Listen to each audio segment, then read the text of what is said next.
पाकिस्तान जो number 1 channel 4 news Pakistan.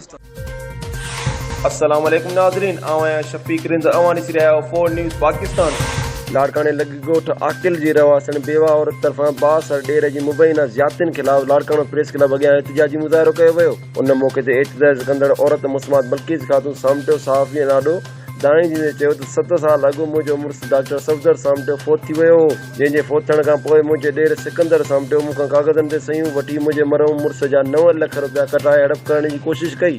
जॾहिं त अहिड़े पैसनि बाबति मूंखे बाद में ॼाण मिली त मां पंहिंजे ॾेर खां पैसनि वापसि वठण जी घुर कई, जॾहिं त बास ॾेर मूंखे पैसनि ॾियण खां इनकार कयो। हिन चयो त अहिड़े इनकार खां पोइ मां अदालत सगोरी जो सहारो वरितो, जॾहिं त अदालत सगोरी मुंहिंजे ॾेर खे हुकुम जारी कयो त बेवा खे 5 हक़ ॾिनो वञे, जंहिंखां पोइ मुंहिंजे ॾेर सिकंदर सामटियो मूंखे कुझु रक़म ॾिनी ऐं ॿी रक़म 2,59,000 ॾियण जो बाद में इक़रार कयो।